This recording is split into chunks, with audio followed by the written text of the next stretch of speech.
کی جو یادگار ہے اس میں کوئی شک نہیں ہے، اس میں کوئی شک نہیں ہے کہ اس نے مسلمانوں میں سے ایک گروہ کے دل میں قربانی اور شہادت کا جذبہ بہت پیدا کیا، اس میں کوئی شک نہیں۔ اور جس طریقے سے کہ عاشورہ محرم میں یاد منائی جاتی ہے، جس طریقے سے اس نے اہل تشیع کے اندر قربانی کا جذبہ بے انتہا پیدا کر دیا، اگرچہ وہ جذبہ بروئے کار نہیں آتا، اس لیے کہ ان کے ہاں یہ عقیدہ ہے، یہ طے ہے کہ جب تک حضرت مہدی ظاہر نہیں ہوں گے ہم کسی کے خلاف بغاوت نہیں کریں گے۔ یہ پوری تاریخ میں ان کا معاملہ رہا، تمام جو ہے ائمہ اہل بیت کا معاملہ رہا، جب تک مہدی نہیں آتے keep sitting and keep waiting, wait and see, that's all۔ یہ تو خمینی صاحب نے کیا ہے، آیت اللہ خمینی صاحب نے، کہ انہوں نے یہ ایران کے شیعوں کو باور کرایا کہ بھائی جب آئیں گے حضرت مہدی آ جائیں گے، لیکن ہم اب ہاتھ پر ہاتھ رکھ کر بیٹھے رہیں، باطل کو چیلنج بھی نہ کریں، ہمیں کچھ تو کرنا چاہیے، وہ ہاتھ پاؤں ہلانے چاہیے، اور کچھ نہیں تو مہدی کا راستہ جو ہے صاف کرنا چاہیے، تمہید کرنی چاہیے، ان کے راستہ ہموار کیا جائے۔ تو یہ ان کی بڑی عظمت ہے آیت اللہ خمینی صاحب کی، کہ اہل تشیع ایران کے جو ہے ان سے انہوں نے یہ بات منوا لی کہ ہم بالکل انرٹ نہیں بیٹھے رہیں گے، بلکہ اب انہیں نائب امام قرار دے کر اور ولایت فقیہ کے فلسفے کے حوالے سے، یہ دو چیزیں ان کی جو ہیں بنیادی فلسفے کی ہیں، وہ اس وقت میرا موضوع نہیں ہے، انہوں نے عوام کو ایسا کھڑا کیا ہے کہ 20,000 سے لے کر 30,000 کے درمیان انسانوں نے جانیں دے دی، عورتوں کے جلوس نکلے، شیرخوار بچہ گود میں ہے عورت کے اور گولی کھا رہی ہے، مر رہی ہے، گر رہی ہے۔ آپ سوچئے زندگی کتنی عزیز ہوتی ہے، اور شیرخوار بچے کے لیے ماں کی جو زندگی ہے، اس ماں کو اپنی زندگی کتنی عزیز تر ہوگی کہ اپنے لیے نہیں تو اس بچے کے لیے مجھے جینا ہے، لیکن نہیں، گولیاں کھائیں تو گری۔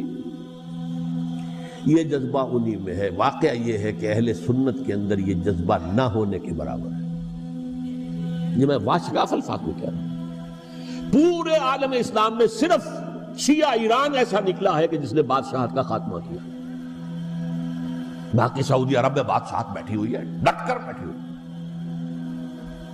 اربوں ڈالر کا ایک ایک محل بنتا ہے ان بادشاہوں کا، اور سنی سن ہے، سن، کوئی حرکت نہیں۔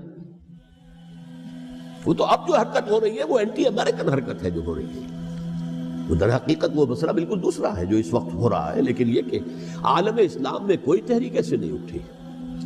یہ اہل تشیع میں ہے جو بالکل استثنائی بات ہے کہ انہوں نے جو ہے ایک ایسا بادشاہ جس کو کہا جاتا تھا کہ اس کا جو اسلحہ خانہ ہے وہ ایشیا میں سب سے بڑا اسلحہ خانہ ہے، جو 2500 سالہ پرانی جو ایک عظمت تھی ایران کی، اس کو دوبارہ تازہ اور زندہ کرنا چاہتا تھا۔ 2500 سالہ برسی اس نے بنائی تھی، اس کے لیے ایک شہر آباد کیا تھا کہ خسرو یا سائرس یا ذوالقرنین قرآن مجید کی اصطلاح میں اس کی یادگار بنائی تھی، اور وہ سوچ رہا تھا کہ وہی عظمت دوبارہ ایران کی ہوگی جو کہ خسرو کے زمانے میں تھی، جس کا قرآن مجید میں سورہ کہف کے اندر ذکر ہے، مشرقی فتوحات، مغربی فتوحات، شمالی فتوحات۔ تو وہ بادشاہ ہے، اس کو بھاگنا پڑا ہوا قربانی کی وجہ سے۔ تو یہ جو ہے واقعہ کربلا نے، اس میں کوئی شک نہیں ہے کہ ایک ایسی مشعل روشن کی ہے جس کو کہ ہر شخص کو دیکھنا چاہیے۔ یہ بھی انسان، جیسے کہ اقبال نے ایک شعر کہا تھا غالب کے لیے، فکر انسان پر تیری ہستی سے یہ روشن ہوا ہے، پرے مرغ تخیل کی رسائی تاک ہو جا۔ تو فکر انسان پر حضرت حسین کی قربانی سے یہ واضح ہوا ہے کہ انسان کس حد تک۔ اس گفتگو کے حوالے سے بات چیزیں تازہ کرتا ہوں۔ اس وقت عالمی سطح پر یہودی جمع عیسائی بریکٹ میں کر لیجیے، اور امریکہ جمع یورپ یہ بریکٹ میں کر لیجیے، ان کا اندر معاملہ کیا ہے؟ اصل جو ہے اس میں پیچھے مائنڈ ہے، ماسٹر مائنڈ، سازشی ذہن، وہ یہود کا ہے۔ باقی عیسائی آلہ کار بن گئے ہیں۔ جو 100% آلہ کار ہے یہود کا وہ پروٹیسٹنٹس ہیں۔ پروٹیسٹنٹزم یہود ہی نے پیدا کرایا تھا، یہود ہی نے یورپ کے اندر سود کا رواج شروع کروایا، ورنہ سود حرام تھا۔ اب ایک بات میں کہہ رہا ہوں اور وہ میری ذاتی رائے ہے، گمان، اندازہ، اس میں مجھ سے اختلاف کرنے کا ہر ایک کو حق ہے۔ میرے نزدیک 15ویں صدی ہجری اب مجدد کامل الامام المہدی سلسلہ تجدید خلافت کی آخری کڑی کے ظہور کا وقت ہے. اس میں مجھے ایک تو قرآن مجید سے اشارہ ملا ہے، اشارہ ہے، میں اسے تفسیر نہیں کہتا. میرے نزدیک قرآن مجید میں چند آیتیں سورہ مدثر کی اور چند آیتیں سورہ انشقاق کی بڑی عجیب ہے. سورہ مدثر کی آیات میں حضور کی آمد کا نقشہ کھینچا گیا ہے. کلا والقمر واللیل اذ ادبر والصبح اذا اسفر انہا لإحدی الکبر نذیرا للبشر لمن شاء منکم ان یتقدم او یتأخر. نہیں، قسم ہے چاند کی.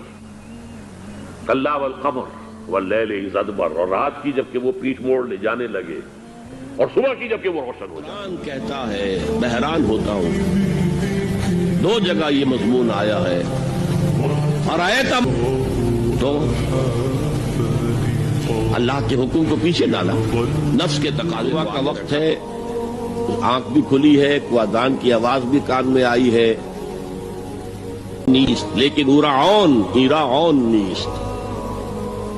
میرا نفس بھی فرعون سے کم نہیں ہے.